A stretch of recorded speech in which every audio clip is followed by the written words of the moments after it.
மாடியே ஏத்தி வச்சு இன்னைக்கு நான் தின்ன மேலிட்டு மைத்திரம் சாஞ்சதுன்னா இந்த மண்ணுலகம் பார்த்ததுன்னா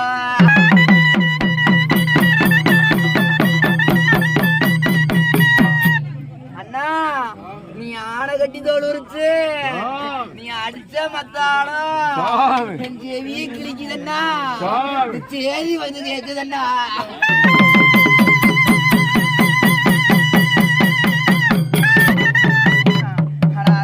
ரத்தினமே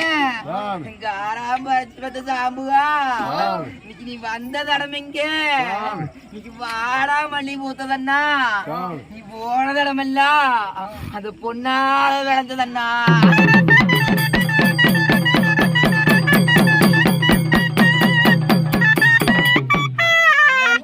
வந்துச்சு வந்துடுங்க ஏகாந்தம் சொல்லிடுங்க எழுந்து வந்துடுங்க ஏக்கத்தை போக்கிடுங்க